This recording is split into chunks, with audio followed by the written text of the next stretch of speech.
அன்பார்ந்த வியூவர்களுக்கு professor Harrier மகரிஷி healing centre.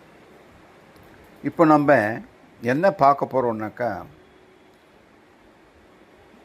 Pingala இட and சுஷ்மன நாடியை பற்றி பார்த்தோம். இப்போ அதனுடைய செகண்ட் வெர்ஷன் பார்க்க போகிறோம். Next chapter of the Pingala, Ida and Sushmana. Generally,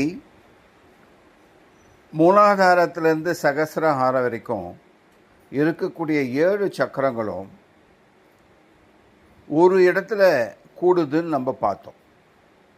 அது எதன் மூலயமா கூடுதுன்னாக்கா, எதன் மூலயமா சங்கமம் ஆகுதுன்னாக்கா, 7 சக்கராக்களும் இடைகளை பிங்களை என்ற 2 நாடிகளின் மூலமாக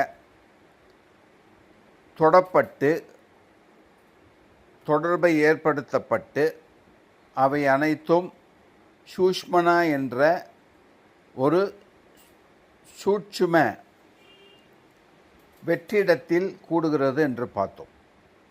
அந்த சூஷ்மனா என்ற அந்த வெற்றிடம்தான் திருவேணி சங்கமம் என்று சமஸ்கிருதத்திலே அழைக்கப்படுகிறது. திருவேணி சங்கமம் என்பது வேறு எதுவும் அல்ல, சூஷ்மனா நாடி பிங்களாவும் இடைகளையும் சேரக்கூடிய ஒரு அற்புதமான சக்தி மையம். ஓகே, இப்போது கீழிருந்து போகக்கூடிய இடா, மேலிருந்து வரக்கூடிய பிங்களா, இது ரெண்டும் ஒன்றோடு ஒன்று ஒவ்வொரு சக்கரத்துலேயும் கனெக்ட் ஆகுது. 7 சக்கரங்கள், 72,000 நாடிகள். அந்த 72,000 நாடிகளிலே முதன்மையான நாடியாக இருக்கக்கூடிய இடகலை, பிங்களை அந்த சூஷ்மனா. இதில் ஒரு பெரிய சீக்ரெட் என்னன்னாக்கா, இந்த சக்கராக்கள் அனைத்தும் ஒரு கிரகத்தோட இயங்கி கொண்டிருக்கிறது. ஒரு பிளானட், காஸ்மிக் பிளானட்டோட சக்தி மையத்தோடு இயங்கிக்கிட்டு இருக்கோம். ஒவ்வொரு 7 சக்கராக்களும், ஒவ்வொரு சக்கராவும் ஒரு கிரகத்தோட இணைக்கப்பட்டுள்ளது, இணைத்து கொள்கிறது, அல்லது தங்களுக்குள்ளாகவே சக்தியை, பிரபஞ்சத்தின் சக்தியை பரிமாறிக்கொள்கிறது. அப்படி பரிமாறிக்கொள்வது எப்பொழுது என்றால், அதுக்கு ஒரு ரூல்ஸ் அண்ட் ரெகுலேஷன்ஸ் இருக்குது. ஜென்ரலாக ஒரு மனிதனுடைய அமைதியான நிலைமை, ஆரோக்கியமான நிலைமை, ஆனந்தமான நிலைமை,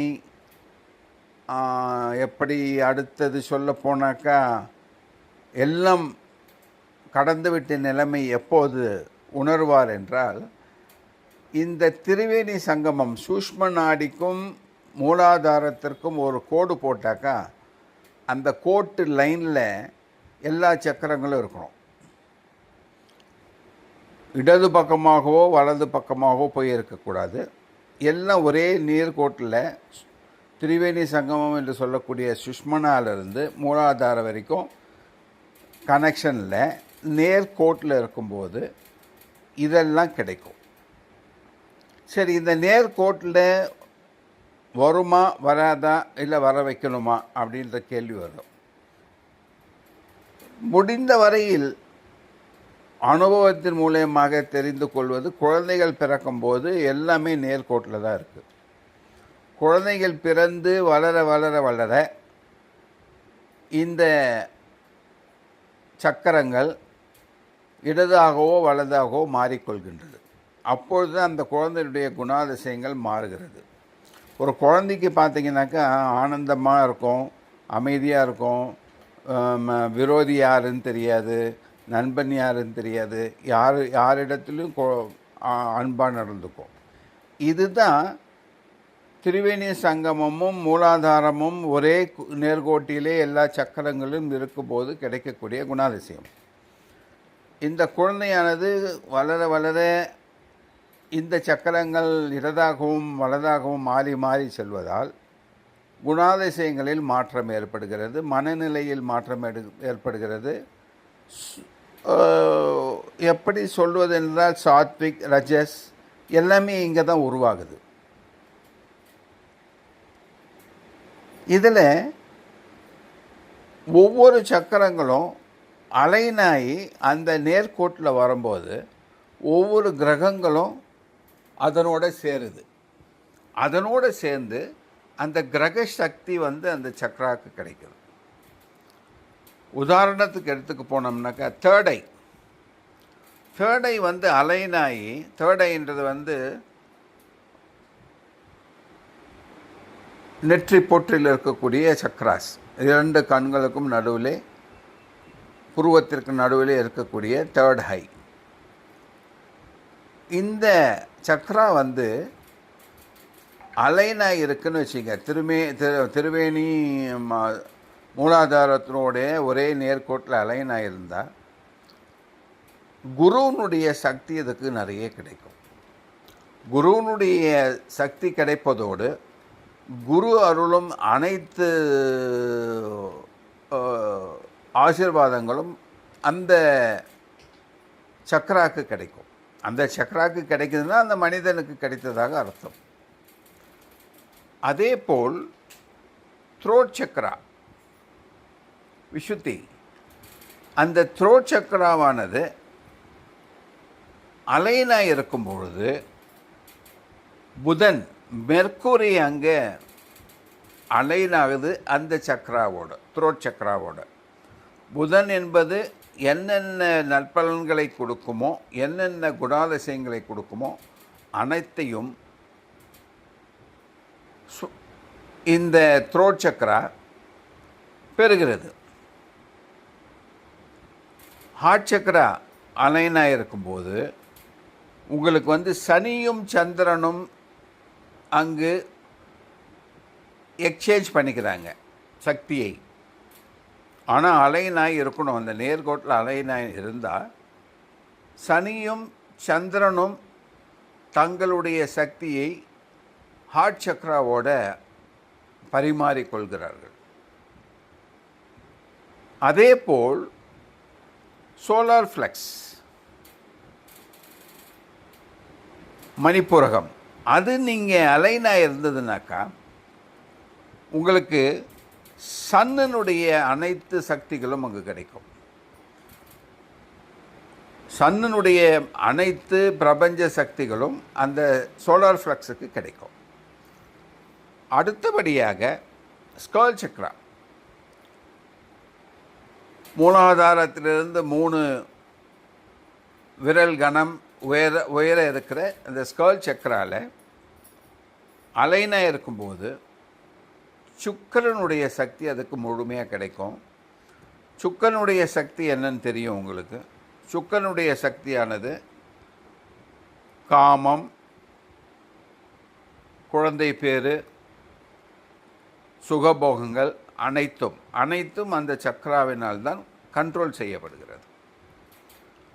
இந்த சக்கராக்கள் இந்த வேலையில் செய்யுதுன்னு நம்ம படிக்கிறோம், தெரிஞ்சுக்கிறோம், எல்லா புத்தகத்துலேயும் இருக்குது. ஆனால் இது முழுமையாக எப்போ அது செயலை செய்யும்னாக்கா இந்த கிரகங்களோட அது இன்டர்லிங்க் ஆகணும், சக்தியை பரிமாறிக்கொள்ள வேண்டும். அப்போ வரும்போது தான் அந்த சக்கரா நாம் குறிப்பிட்ட அனைத்து வேலைகளையும் செய்யும். ரூட் சக்ரா, மூலாதார சக்ரா. மூலாதார சக்ரா முழுமை பெற வேண்டும் என்றால் அதற்கு மார்ஸ், செவ்வாயினுடைய சக்தி கிடைக்க வேண்டும். செவ்வாயினுடைய சக்தி அதற்கு கிடைத்தால் முழுமையாக, ஆனந்தமாக, அமைதியாக, ஆரவாரமற்று, நிதானத்தோடு, வாழ்வில் திருப்தியோடு வாழக்கூடிய அனுகிரகம் கிடைக்கும். இப்போ பார்த்த வரைக்கும் பார்த்தீங்கன்னாக்கா எல்லா சக்கரங்களும் ஒவ்வொரு வேலையே செய்யுது. அந்த சக்கராங்களுக்கு ஒரு கிரகம் தன்னுடைய சக்தியை கொடுக்குது. எப்போ அது அலைனாக இருந்தால், திரிவேணி சங்கமத்திற்கும் மூலாதாரத்திற்கும் அது இடைப்பட்டு அலைனாய் ஒரே நேர்கோட்டில் இருந்தால் பவர்ஃபுல் சக்தி உள்ள சக்கரங்களாக இருக்கிறது. இதைத்தான் நாம் பிராணிக் ஹீலிங்கிலே ஒரு சிகிச்சையாக செய்கிறோம். Pranic healing meditation, twin not meditation ஆகட்டும், அல்லது பிராணிக் ஹீலிங் ஹீலர் மூலயமாக செய்யப்படும் ஹீலிங் ஆகட்டும், இந்த அலைன்மெண்ட்டை தான் செய்கிறாங்க. இந்த அலைன்மெண்ட்டை எப்படி செய்கிறாங்கன்னா, அவங்க கிளின்சிங் என்ற ஃபார்முலாவில் செய்கிறாங்க.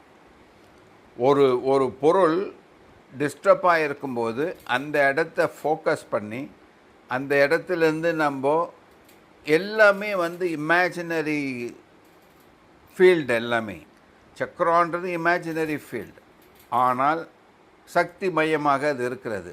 சக்தி மையமாக இருக்கும்பொழுது ஒரு சக்தியால் அடுத்த சக்தியை ஆள முடியும், அரசாள முடியும், ஆணையிட முடியும். எனவே தான் பிரபஞ்ச சக்தியை கொண்டு இந்த பிராண சக்தியை உள்ளெடுத்து எல்லா சக்கரங்களையும் சீர் செய்து அலைன்மெண்ட் ஒரே லைனில் வைக்கின்றோம். இதுதான் பிராணிக் ஹீலிங்காகவும் ட்வின் நாட்ஸ் மெடிடேஷனாகவும் சிறந்த மருத்துவ, மன ரீதியான, கர்ம ரீதியான பலன்களை தருகிறது. இதுதான் அதனுடைய சீக்ரெட். பிராணிக் ஹீலிங்கினுடைய சீக்ரெட் இதுதான். சக்ராவினுடைய சீக்ரெட் இதுதான். அப்போ பார்த்தீங்கன்னா 72,000 நாடிகள், 7 சக்கராக்கள், 7 சேர்ந்து அடுத்த 4 சக்கராக்கள், பின்னாடி இருக்கக்கூடிய 4 சக்கராக்கள், அதோடு சேர்ந்து கிரகங்கள் அனைத்தும் சேர்ந்து தன்னுடைய செயல்பாட்டிலே வரும்பொழுது மனம், உடல், ஆத்மா அனைத்தும் சீர் செய்யப்படுகிறது. அவர்தான் அமைதியாகவும் ஆனந்தமாகவும் எந்த ஒரு மன ஸ்லாகிதங்கள் இல்லாமல் மன அமைதியோடு, உடம்பு வியாதிகளற்று, செயல் திறமையோடு வாழ முடியும். இதுக்கு ஒன்றுத்துக்குத்தான் நம்ம பிராணிக் ஹீலிங் ட்வின் நாட்ஸ் மெடிடேஷனையும் ஹீலிங் செஷனையும் நடத்துவோம். உங்களுக்கு தெளிவாக சொல்லியிருக்கேன்னு நினைக்கிறேன். பார்வையாளர்கள் அனைவரும் இந்த வீடியோவை சப்ஸ்கிரைப் செய்து அடுத்த வீடியோ உங்கள் சேர்வதற்கான வசதியை செய்து கொள்ளுங்கள். நன்றி, வணக்கம். ஆத்ம நமஸ்தே.